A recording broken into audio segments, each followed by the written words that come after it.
오늘부터 제10장을 시작합니다. 지난주까지 8장과 9장을 통해서 예루살렘 교회의 가난한 성도를 돕는 연보 복음을 통해서 연보는 단순한 경제적 결핍을 해결하는 구제가 아니고 하나님의 은혜와 은총과 축복이 임하는 사랑의 통로로서 도구로 사용된다고 했습니다.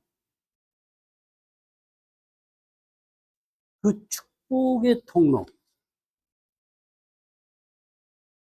그것은 단순한 연보만에 해당되는 게 아니고 연보를 통해서 모든 성도들의 섬김을 바울은 말하고 있는 것입니다. 하나님의 은총을 아는 자로서, 하나님의 사랑을 아는 자로, 축복을 받은 자로서 서로 사랑으로 섬기라고 바울은 말하고 있는 것입니다. 억지로 하지 말라는 겁니다. 그 사랑으로 진솔하게, 진심으로, 전심을 다해 하라고 바울은 말을 했습니다. 오늘부터 시작하는 10장은 바울 사도가 대적자들에 대한 공격과 비난에 대해서 자신을 어떻게 보호하는가, 대변하는가, 공격하는가 하는 바울의 입장에서 많은 부분을 말씀하고 계십니다. 이것은 바울에 국한된 것이 아니고 제가 10장을 시작하면서 너무 감사했어요. 왜냐하면은 고린도 교회의 대적자들이 거짓 사도들이 들어와서 거기에 동조하는 일과 함께 바울을 공격했어요. 비난했어요. 이간질했습니다. 바울의 복음의 역사하심을, 바울의 전하는 복음을 방해하려고 했던 것입니다.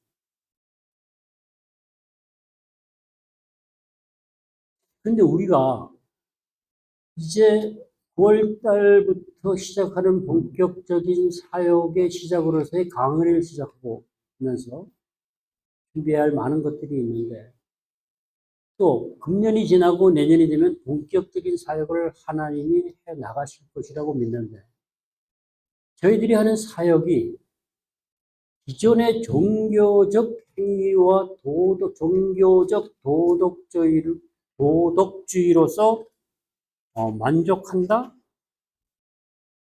즐기고 있다? 그것을 당연시 여기는 많은 그리스도인들에게는 거북할 겁니다. 왜냐하면 종교적 도덕주의를 거부하니까요. 우리들의 사역은 말씀을 갖다가 내 삶에 이용해서 적용을 하라고 강조하기보다는 성경을 읽고 연구하고 생각하고 또 읽고 기도하고 해석하면서 하나님의 음성을 직접적으로 듣고 그 사랑을 경험하고 마음을 새롭게 하는 변화를 받아 예수 그리스도의 성품과 인격으로 변화되어서 이 땅에서 살아가야 된다라고 하는 하나님의 음성을 들어야 한다는데 초점이 맞춰져 있습니다. 그러면 기존에 많은 분들이 거북할 겁니다. 또 영적 리더로서의 목사나 리더십들은 더욱 불편할 것이고요. 그랬을 때 우리는 과연 어떻게 대응해야 되느냐 하는 거를 이번 주부터 말씀해 주실 것 같아요. 너희들은 앞으로 이렇게 그들이 공격을 하고 비난을 하고 이간을 하고 무시하고 괴롭힐지라도 너희들은 이렇게 앞으로 향해서 사역을 감당하고 나아가라 라고 하시는 말씀을 남은 고린도 후서를 통해서 말씀하실 것이라고 믿습니다. 우리들이 함께 나누면서 하나님의 하시는 말씀을 듣고 그 말씀이 능력이 되어서 모든 환난을 감당할 수 있기를 소망합니다. 너무 감사했어요. 아, 어떻게 이렇게 또 딱 타이밍이 맞아서 적시에 이 말씀을 하실까? 저는 이럴 때 참 좋아요. 그냥 속으로 너무 기뻐요. 자, 오늘의 말씀을 시작하기 때 1장 10절을 가지고 먼저 시작을 하려고 합니다. 1장 10절은 함께 읽어볼까요?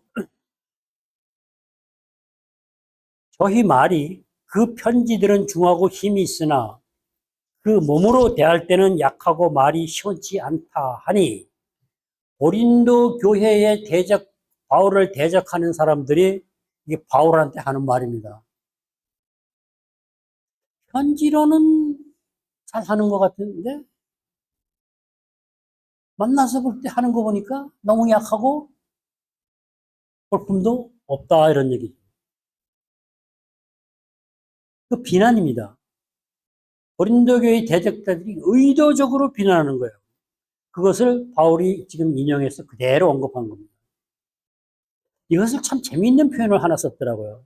지금 고린도 교회의 거짓 사도들, 대적자들이 바울을 향해서 하는 이 말이, 10절의 말이 마치 개들이 왜 앞에서는 달랑달랑하고 멀리서 이렇게 막 짖는 거 있잖아요. 개가 저마치 떨어져서 크게 짖는 겁쟁이 개처럼 담대하다. 그와 같은 모습이다라고 표현을 한 걸 제가 봤어요. 그래서 대적자들이 바울을 그만큼 무시하는 겁니다. 그것은 바울은 정말 이중인격자고 세상적이고 요즘 말로 하면 아주 질 나쁜 정치적인 사람이라고 바울한테 얘기하는 겁니다. 그럼 바울이 무지하게 기분이 나쁘지 않을까요?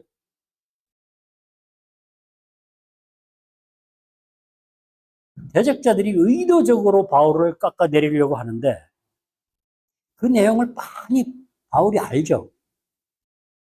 그런데 고린도 교인들한테 다시 어필해서 상기시키면서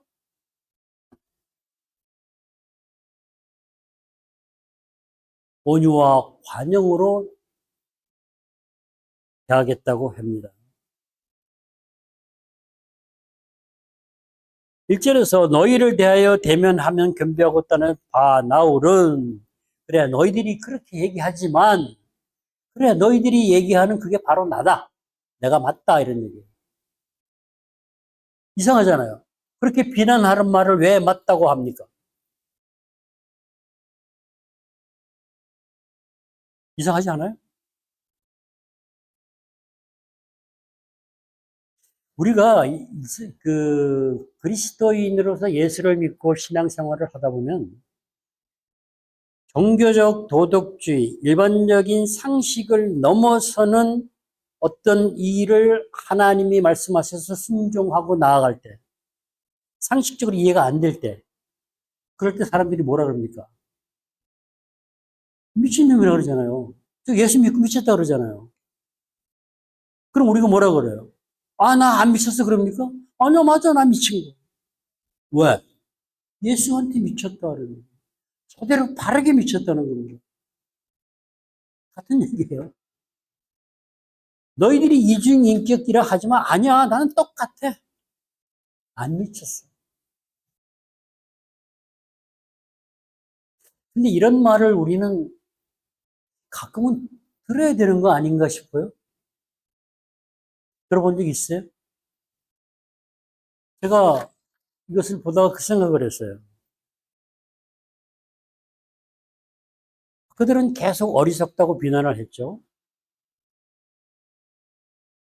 그런데 바울은 이제는 나는 그리스도의 온유와 관용으로 너희를 권하고 그러면서 그 다음에 부탁하건대 2절을 얘기하는 겁니다. 내가 갈 때 같이 있을 때 담대한 태도로 대하지 않게 하기를 구하노라. 이 얘기는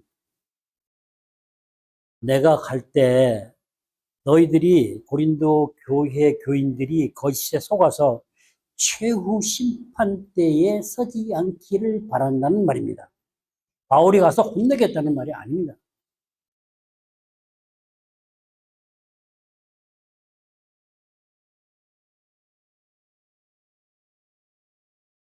정말 거짓 사도들은 자기 생존을 위해서 바울을 대적했어요.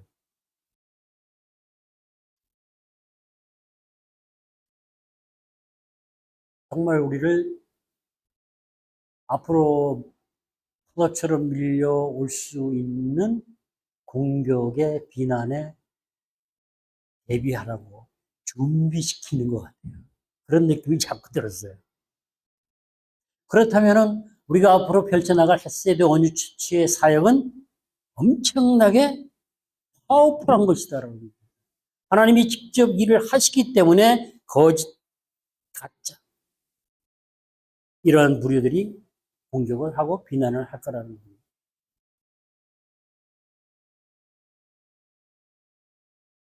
제가 이 생각을 했어요.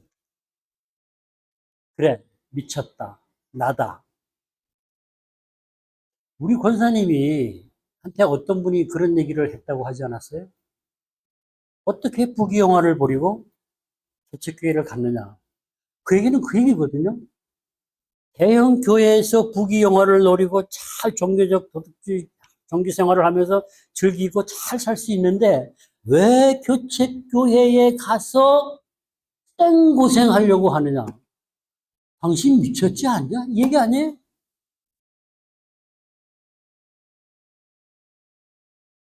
참 기가 막힌 얘기예요. 우리가 그런 얘기를 많이 들을지 몰라요. 그러나 분명한 거는 우리가 예수를 믿고 예수한테 미쳤기 때문에 세상적으로 그들이 바라보는 것이 잘못된 것이지 우리는 담대하게 나아갈 수 있다는 것이죠. 그런 말을 할 때 우리가 웃으면서 얘기할 수 있어야 되잖아요. 아, 참. 오히려 불쌍하잖아요. 그들이. 예수를 모르고 구원을 받았는지 안 받는지도 확신도 없으면 구원 받았다고 믿고 싶어 믿고 살아가는 그들이 얼마나 불쌍합니까? 그러니까 우리가 휘둘릴 필요가 없는 거죠. 근데 3절에서 그렇게 공격하고 비난하는 자들에 대해서 육체대로 싸우지 않는다. 그들은 육체대로 행하지만 덤비지만은 바울은 그렇게 하지 않다고 얘기를 합니다. 않는다고 얘기합니다. 바울이 싸우는 것은 육에 속한 것이 아니고 육체에 속한 것이 아니고 하나님 앞에서 견고한 진을 파하는 강력이라. 우리들한테 필요한 것이 이것이겠죠. 5절에 가면은 모든 이론이라는 말을 합니다. 세상에 나와 있는 많은 이론들 있죠. 수많은 학술 자료나 학문이나 가치나 요즘 사상이나 신념이나 너무나 많잖아요. 우리가 배우고 익힌 수많은 지식과 정보들. 그런 걸로 만들어 놓은 사상과 신념들. 그런 것들을 가지고 뭐래요? 나를 보호하려는 방어막으로 쓰는 거예요.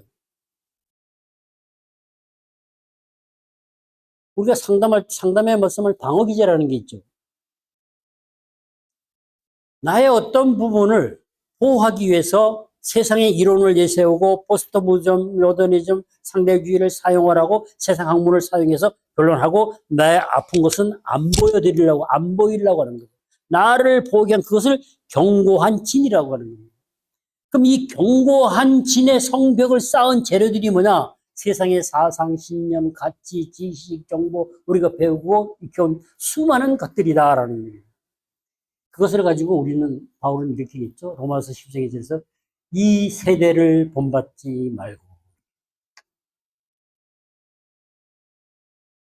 그 견고한 진, 그것으로 나를 보호하겠다고 내 죄된 본성으로 만들어 놓은 왜곡된 상처, 두려움, 염려 이런 것들을 감추는 거죠. 그건 결국 뭐예요? 우리가 그 한자로 자승자박이라고 하는 말 있죠. 정말로 자승자박인 것 같아요. 견고한 진을 세워간다는 것입니다.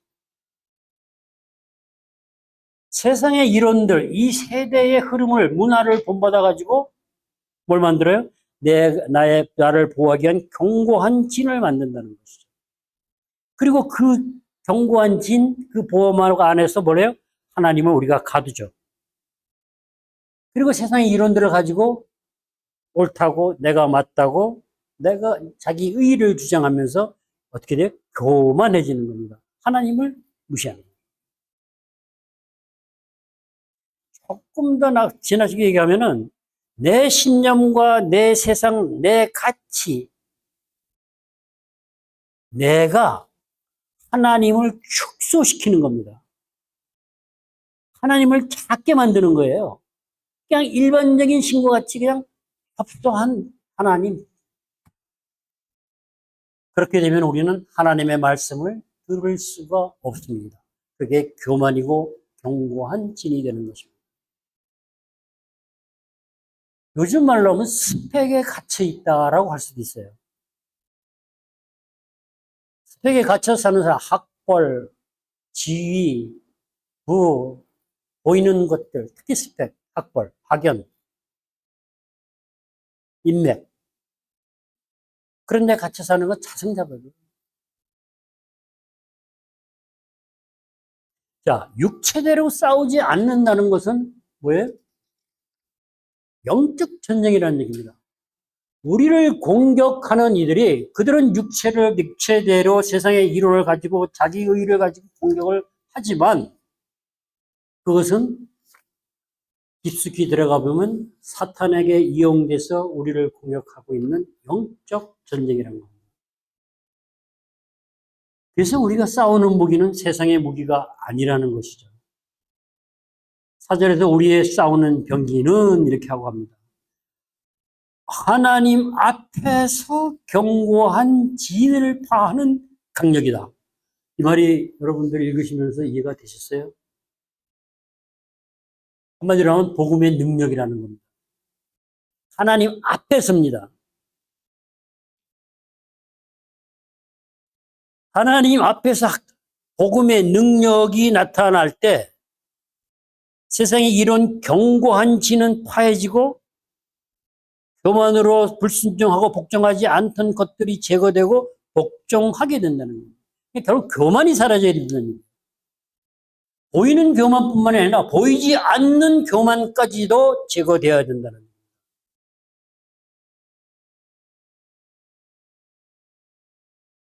그렇게 함으로 그리스도에게 사로잡히는 것은 새로운 자유의 출발점이 됩니다. 그런데 한 번 하고 마는 것이 아니라 6절에서 이렇게 얘기해요. 너희의 복종이 온전히 될 때에 이렇게 해요. 복종하지 않는 것을 벌하려고 예비하는 중에 있느라. 온전하게 하나님 그리스도 안에서 하나님께 순종해 가는 것을 온전하게 이루어 가야 되는데 벌하려고 한다는 얘기는 그것이 이루어지지 않으면 심판대에 서게 된다고 바울은 경고하고 있는 겁니다.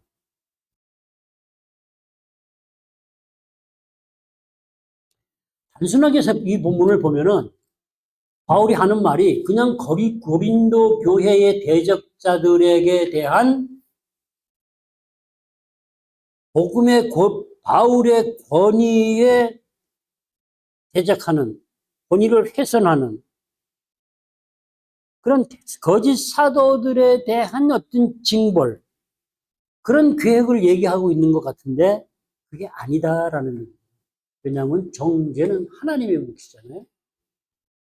그렇게 놓고 보면은 예비한다는 것은 대적자들과 그에 동조하는 고린도 교인들에게 준비하지 않으면 심판대에서 대적자들과 같이 서게 된다는 겁니다. 무서운 얘기입니다. 영적 무지는 예수 그리스도를 보지 못하는 겁니다. 깨어있지 못한 거죠. 그러면 복음의 능력을 경험하지 못해요. 그래서 영적 전쟁에서 우리는 승리를 해야 합니다. 세상 사람들은 또 교회를 다니는 많은 그리스도인들도 자신들이 가진 생각이나 지식이 복음보다 우월하다. 사실은 하나님의 음성을 듣는다 그러는 것보다 말씀을 적용하는 것이 훨씬 수월하고 좋다. 충분히 그렇게 해도 축복받는다. 라고 생각하는 겁니다. 하나님의 말씀보다 다른 것들이 세상 이론들이 더 가치가 있고 소중하다고 믿는 겁니다. 근데 바울은 하나님의 의의 가치를, 진정한 가치를 알았죠. 그래서 세상의 학문과 자기가 가지고 있던 많은 이론들을 뭐라고 했어요? 배설물이라고 했어요. 왜냐하면 그 어떤 것도 인간의 영원한 기쁨과 안식을 주는 복음보다, 예수 그리스도보다 가치 있는 건 없다라는 얘기입니다.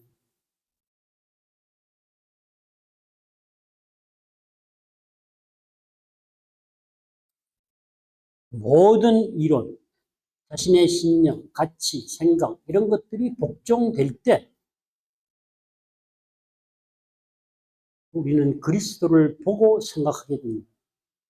사실은 복종될 때가 아니고 그리스도가 나타날 때 지체로서의 그런 것들이 죽고 우리가 온전하게 되어가는 겁니다. 그래야 분별할 수 있습니다. 육체적으로 자신의 생각과 감정과 욕심을 가지고 분노하고 덤비는 이들에게 동일한 방법으로 우리가 대적을 한다면 이길 수 있을까요? 근데 바울은 지금 전혀 그렇게 한다는 얘기를 하지 않습니다. 그것은 우리들이 앞으로 대응해야 할 방법과 같은 겁니다. 여기서 복종하지 않는다는 얘기는 들은 것에 대해서 거슬러 행동하는 불순종을 얘기하는 거예요. 들은 것, 직접 들은 것, 간접적으로 들은 것. 하나님의 음성을 직접 들으면 그 불순종 어려워요. 거의 불가능해요. 그러나 간접적으로 전해 듣는, 사람을 통해서 듣는 하나님의 음성 말씀이나 설교나 간증이나 여러 가지 통로를 통해서 하는 말씀은 듣고도 불순종하는 경우가 많습니다. 하나님이 듣지 못하는 이들에게 사람을 통해서 말씀을 하심에도 불구하고 거부한다는 것이죠.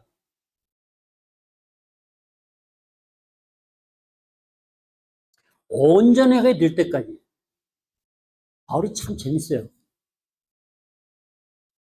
너희들이 지금은 복종을 안 하는데 거슬러 행동을 하는데 순종할 때까지 사실은 예비하겠다니 기다리겠다는 겁니다. 즉각적인 대응을 해서 육체적으로 싸우는 것이 아니라 기다리겠다는 거예요. 어떻게 언제까지? 온전히 순종할 때까지. 이게 어찌 바울의 생각이겠습니까? 하나님이 우리를 기다리시는 그 기다림이겠죠. 우리가 하나님 앞에 온전히 순종하고 나올 때, 그때까지 하나님은 우리를 지속적으로 기다리고 계신다는 겁니다. 그 마음을 우리가 알고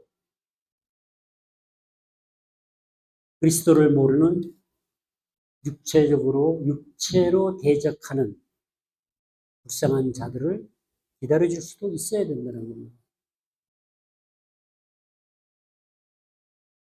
하나님의 심판이 빨리 오면 좋잖아, 그죠? 아, 빨리 오지, 왜, 뭐. 그런 말을 할 때가 많이 있잖아요. 근데 왜 하나님은 정말 하나님의 심판의 때가 여전히 2000년 지나도 초대교인들은 당장 올 줄 알았는데 얼마나 많은 시간이 흘렀어요. 왜 그렇게 지체될까요? 온전하게 순종할 때까지 단 한 사람이라도 더 구원하시기 위해서 하나님은 참고 기다리시는 겁니다. 하나님이 기다리시는 이 마음이 바울의 마음에도 있다는 겁니다. 우리가 정말 오래 참고 기다리면서 영혼이 돌아오기를 기도해야 되는 겁니다.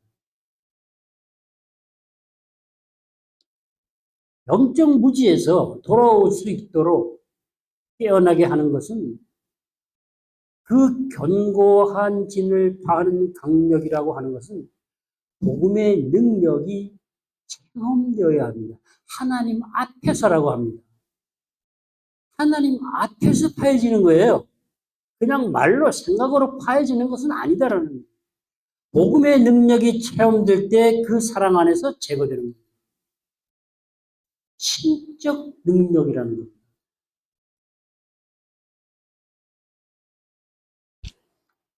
이 강력은 하나님의 신성한 능력에서 오는 것입니다. 복음의 능력입니다. 우리는 고린도 전후서를 보면서 많이 보았죠. 성령을 따라 그리스도 주의 영광을 보매 그의 형상으로 변화되어 영광에서 영광에 이른다. 예수를 만나는 겁니다. 영광의 임재를 경험하는 겁니다.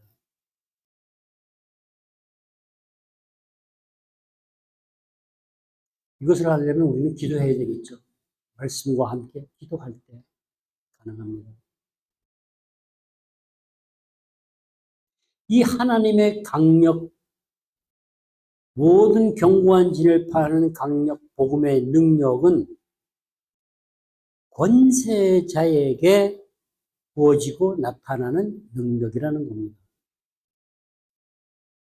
권세자, 주께서 주신 권세라고 오늘의 설교 제목을 잡았습니다. 권세가 무엇일까요? 힘인가요? 권세가 있고 파워가 있는 겁니까? 우리가 오늘은 이 권세와 권능을 분명히 구분할 수 있었으면 좋겠습니다. 권세를 말하면서 바울 사도의 사도직과 사도직에 포함된 신성한 능력까지를 포함시켜서 말을 하는 경우가 있습니다. 근데 그것은 아닙니다. 왜냐하면 권세라고 하는 헬라어 단어와 권능이라고 하는 단어는 완전히 다른 말입니다. 권세의 엑수시아라고 하는 말과 권능에서 드나미스라고 하는 말은 분명히 다른 말입니다. 그것을 함께 섞어서 사도에게 있다, 목사에게 있다, 성령을 받은 자에게 있다, 이것은 아닌 것 같습니다. 분명히 다른 말이니까. 이 권세라고 하는 엑수시아는 권세라고 하니까 마치 무슨 힘이고 능력 같잖아요. 능력이 아니라는 얘기입니다. 행사할 수 있는 세력의 범위로서 어떤 자격이나 권리나 권한에 해당되는 부분이에요. 그러므로 권능, 신적 능력으로 보는 것은 옳지 않다는 겁니다. 오역이라는 얘기입니다. 어떤 일에서, 어떤 영역에서 말을 할 수 있는 자격이 있는 것. 제가 지금 이 강단에 서서 설교를 할 수 있는 자격이 주어진 것, 이것이 권세라는 겁니다. 장로님은 장로님 입장에서, 권사님은 권사님 입장에서 그 공동체 안에서 주어진 영역 안에서, 위치 안에서 말을 할 수 있는 자격.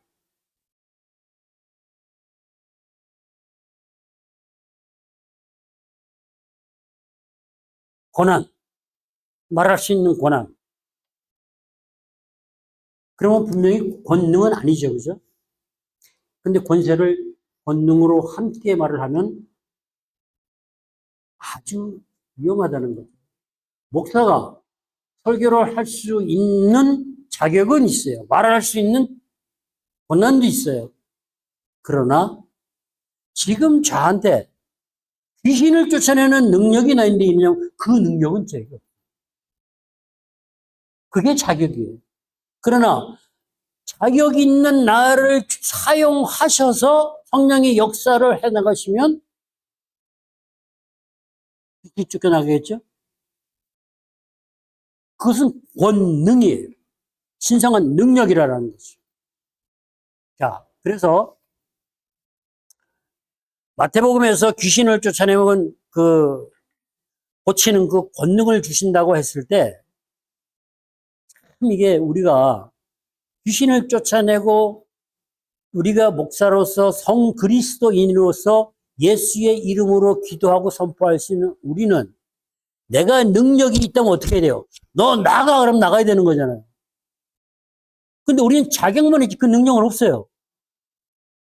자격이 있는 자한테 성령이 임해서 능력으로 나타나는 거. 그것이 뭐예요? 예수의 이름으로 나가. 그럴 때 성령이 역사에서 나간다는 거예요. 그러니까 우리가 예수의 이름으로 기도한다. 예수의 이름으로 선포한다. 그것이 바로 예수님의 능력, 성령, 하나님의 신성한 능력이 나가는 것이고, 나에게 있는 것은 그것을 하나님이 사용할 수 있는 자격, 권한이 있는 겁니다. 꼭 구분되어야 됩니다. 그래서 권능을 말할 때는 dynamis로서의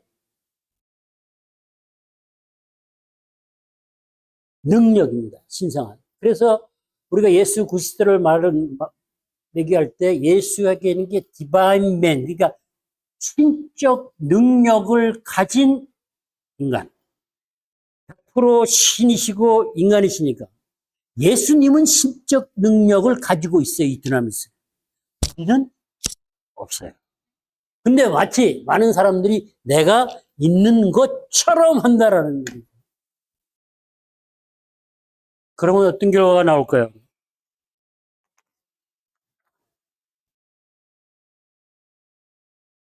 가짜가 나옵니다.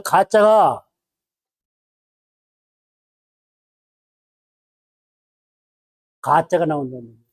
스펙을 가지고, 학위를 가지고, 경력을 가지고 마치 능력이 나타나는 것처럼 할 수 있다. 왜? 권세를 자격 플러스 권능으로 가지고 간다는 거예요. 이렇게 강조하고 얘기하는 것들이 많이 있습니다. 우리 분별해야 됩니다. 우리에게 하나님의 자녀한테 자격을 주셨어요. 그리고 그 자격 하나님의 권능이 임하시는 겁니다. 그러니까 자격 있는 하나님의 자녀와 하나님의 능력이 합쳐서 뭐가 돼요? 재창조를 해가는 거예요. 예수 그리스도의 성품으로 인격으로 변화시켜 간다는 거예요. 그리고 우리가 창조시 아담과 같은 본성으로 회복해서 그 당시 할 수 있었던 모든 선한 일을 행하게 하신다. 이거 지금 제가 이 재창조를 하는 이게 엄청난 말이에요. 그러니까 예수님이 십자가에 못 박혀 죽으신 그 사건, 그 공의와 사랑이 그냥 단순히 예수 믿고 복 받고 천국 가가 아니다라는 얘기예요. 온 땅에 타락한 모든 인간을 재창조하시겠다는 거예요. 얼마나 엄청난 일입니까? 그 얘기를 우리가 하고 있는 거예요. 바울이 하고 있는 거예요. 그러니까 우리가 보통 사람이 아니네, 그죠? 그게 하나님의 자녀라는 겁니다.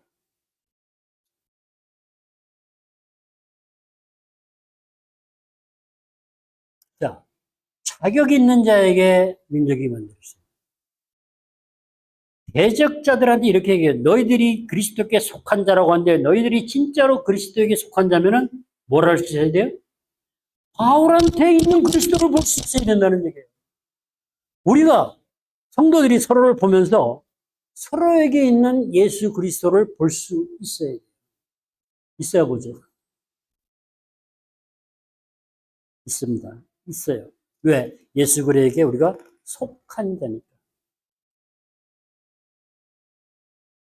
가짜처럼 자격, 이 자격은요, 자녀가 되는 권세를 말하는 겁니다.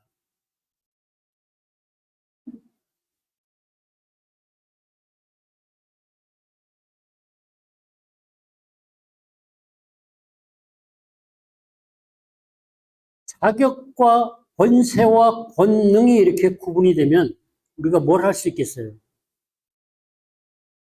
인간이 교만해지는 건 두 가지가 같이 있다고 생각하기 때문에 교만해지는 거예요. 내가 내 능력으로 병을 고치고 내가 내 능력으로 귀신을 쫓아냈다는 거예요. 근데 내 능력이 아니잖아요.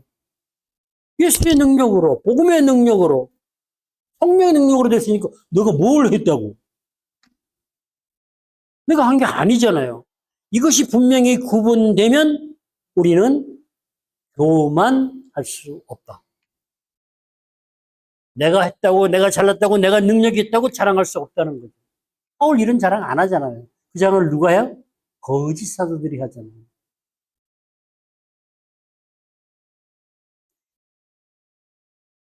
그러면 신적 능력이 가짜한테 나타납니까? 안 나타나잖아요. 진짜. 하나님의 자녀에게서 나타난다.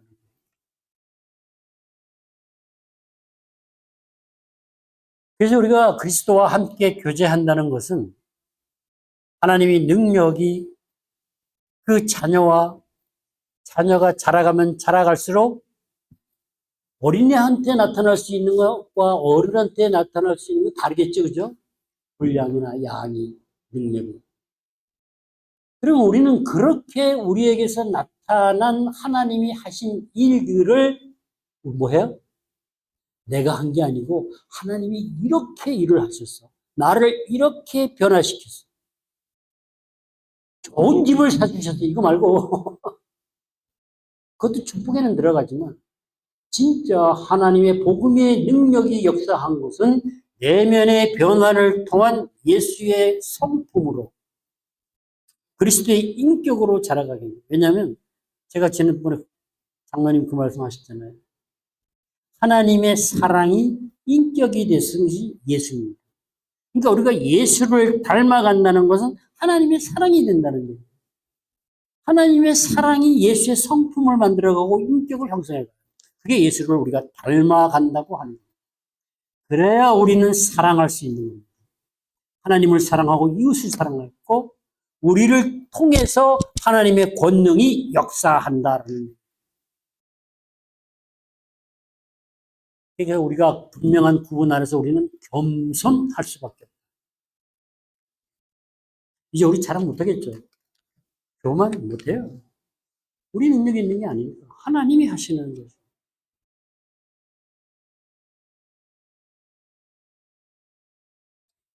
말할 수 있는 자격.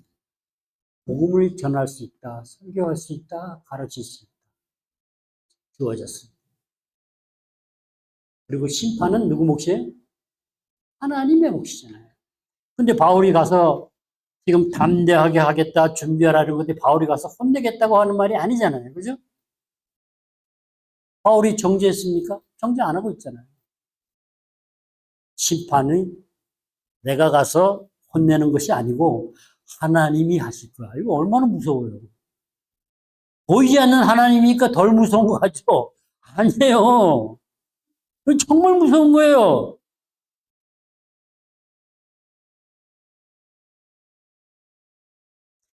교회에서 치리를 한다는 것은 정말 조심하고 잘해야 되는 겁니다. 말할 수 있는 자격은 있지만 정죄할 수 있는 권한은 능력은 없어요.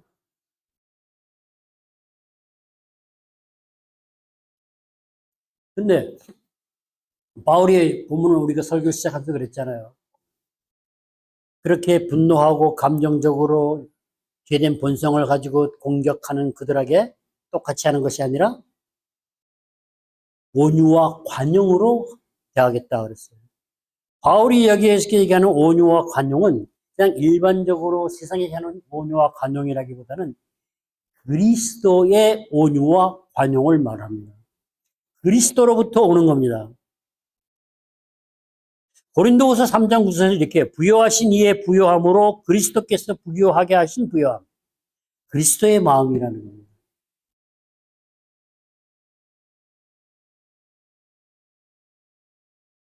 관용을 우리가 너그러운 마음이라 그러죠. 그죠?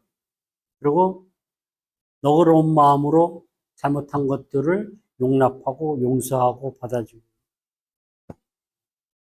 그러면 그 관용이 그리스도로부터 온 것이라면 어디서 왔을까요? 바울이 얘기하는 이 관용을 진정한 관용을 보여준 것이 십자가입니다. 그게 예수 그리스도의 관용이에요.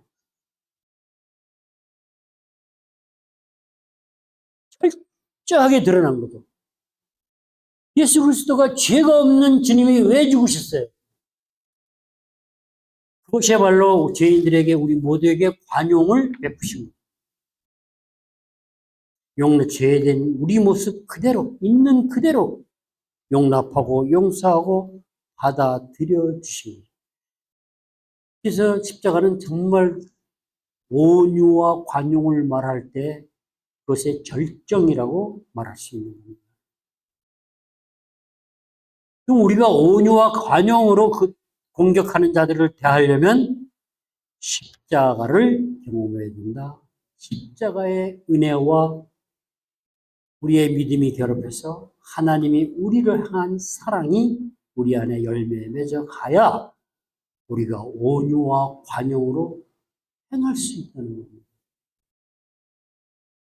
그런데 우리 헤세드 온유 처치는 그것을 하라고 시작하셨기 때문에 충분히 할 수 있다고 하시는 겁니다.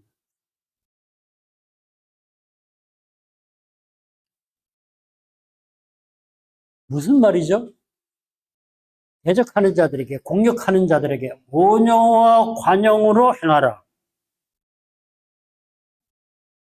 그러면 우리가 어떻게 돼야 됩니까? 그리스도의 사람이 되라는 겁니다. 내 안에 예수 그리스도가 사는 그리스도와 연합한 그리스도에 속한 사람이 되라는 거예요. 영적 전쟁을 통해서. 그리스도의 사람, 예수 그리스도의 사람이 우리에게 속한 사람이 되었을 때 우리가 뭐가 되죠? 하나님의 자녀가 되죠. 그러면 그리스도의 사람으로 하나님의 자녀로 산다는 건 과연 뭘까요? 그것을 알아야 우리가 대적하는 자들에게 이길 수 있겠죠. 그것을 11절은 이렇게 얘기해요. 이런 사람은 우리가 떠나 있을 때의 편지들로 말하는 자가 어떠한 자이면 함께 있을 때 여행하는 자도 그와 같은 자인 줄 알라. 무슨 얘기예요? 언행일치죠. 그죠?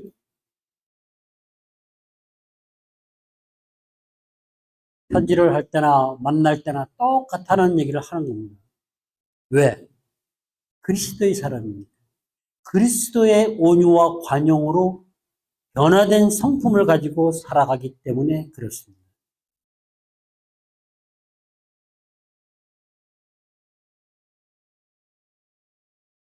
선거서를 가지고 스펙을 가지고 자랑하는 대적자들, 공격하는 자들에는 없는 것이죠.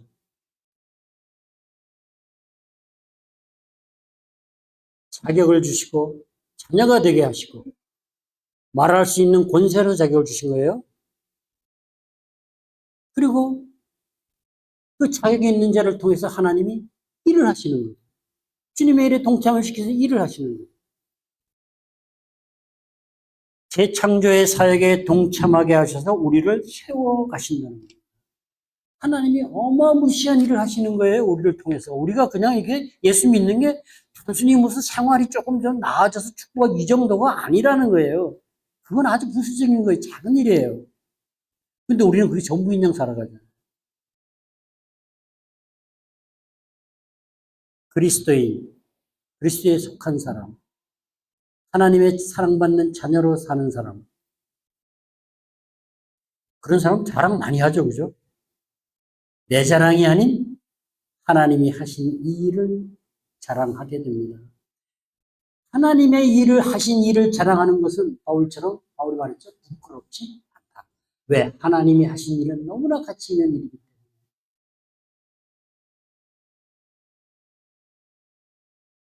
하나님의 사랑받는 자, 그리스도에게 속한 자, 하나님의 자녀가 되면 그 사랑을 경험하기 시작하면 말이 많아져요. 그거는 확실해요. 그 하나님의 사랑을 말을 하고 싶어서 참지를 못해요. 왜? 하나님의 은총을 받은 자, 하나님의 사랑을 알기 때문에 그렇습니다. 모르면 자랑할 게 없어요. 말할 게 없어요. 바울이 그래서 지나치게 자랑해도 부끄럽지 않다라고 얘기합니다. 하나님이 하신 일을 하는데 왜 부끄러워요, 그죠? 너무 좋은 거죠. 너무 같이 하나님도 같이 뭐 같이 자랑하실 것 같아. 그래. 나는 너가 좋다 이러면서 우리 그러고 살아야 돼요. 대적자들은 공격을 하고 비난을 하는데 우리는 그 사랑 때문에 네? 부끄럽지 않고 자랑하는 거야. 하나님을 자랑하는 거야. 하나님도 같이 그래 너 잘한다. 좋다. 나는 고맙다. 이렇게 할 수 있는 그리스도에 속한 자로 하나님의 자녀로 베세드 언유처치의 공동체의 멤버로 함께 세워져 갈 수 있기를 정말 간절히 소망합니다.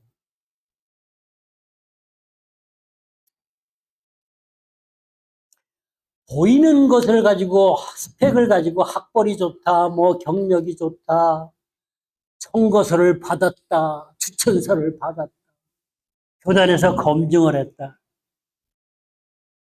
그 자랑도 아니라는 거예요. 헛것이라는 얘기예요. 근데 사람들은 거기에 많이 미혹당해요. 우리 미혹당하면 안 돼요. 대적자들이 앞으로 우리를 향해서 공격하고 비난을 할지라도 우리는 타협하지는 말아야 됩니다. 그러나 온유와 관용으로 대해야 합니다.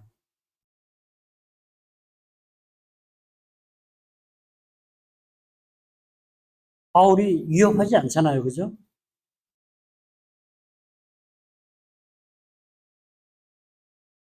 우리는 공격하고 비난하는 대적자들에게 그들이 그렇게 지속이 되고 순종하지 못하고 변화받지 못하면 하나님이 종말의 심판을 하실 것이라는 거예요. 바울이 오늘 예비한다 할 때는 내가 너에게 담대하게 대하지 않게 해라 하는 그 모든 것들은 종말의 심판 때에 하나님이 심판하신다는 거예요. 그리스도 앞에서.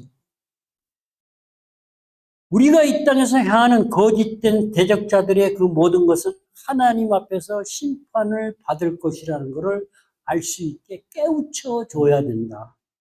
그것은 우리가 해야 할 일이다.